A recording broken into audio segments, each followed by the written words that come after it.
So let's start to take a look at Kevin's body here. Kevin, would you initially please lie on the table on your side facing us here? And I'm going to turn the camera.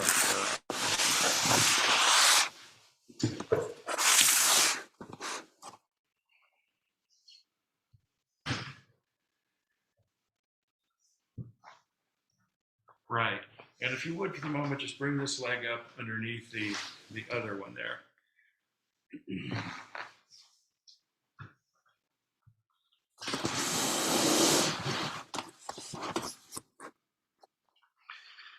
So the iliotibial band, continuing down laterally on the thigh and attaching to the fibula here, fibular head. When the leg is straight, you can see the straight line of that band. But as the leg bends, then the distal end of this band moves posteriorly, gliding over the lateral femoral condyle. And you can see the friction opportunity there with the repeated motion. And there's protection for that. Usually in a place like that, we would expect there to be a bursa underneath. We have lots of bursas in the body, the flat membranous sacs filled with synovial fluid that are tucked in between things we want to not rub on each other. We'll talk about those over the greater trochanter up at the hip in a moment. But we don't have a bursa here.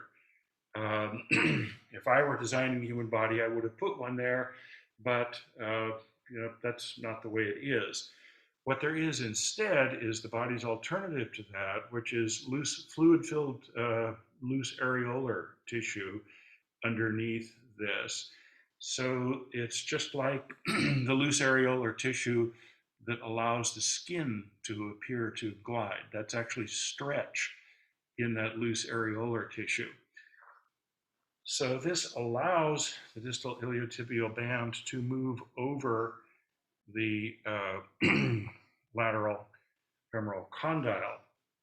But of course, with repeated movement and possibly with bangs to the area, that loose areolar tissue can also start to develop more fiber. It's almost all elastin naturally and not too much of it, so it's sort of like cobweb in there. But if it starts to become fibrosed, then it will have more fiber and there'll be a shift to more collagen in it.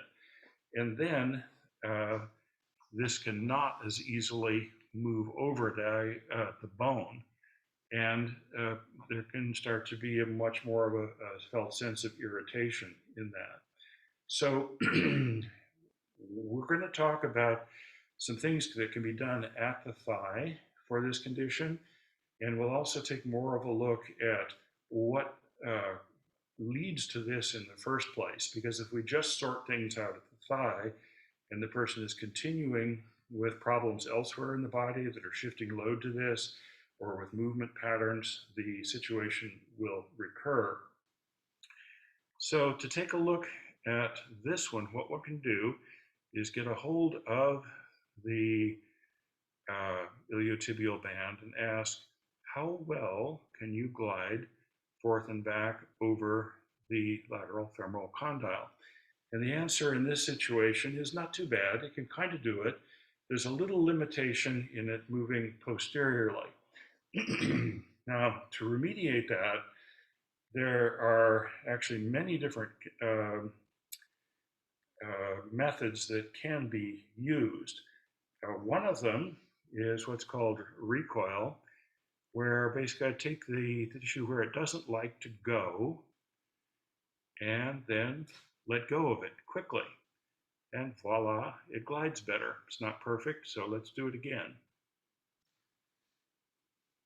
There we go. Now it moves much better on that. Again, in doing this, it's important not to just be moving the skin, but actually get down to the depth of the iliotibial band. Again, there are other methods that can be used for this. One could unwind it or use a first barrier stretch treatment method on it.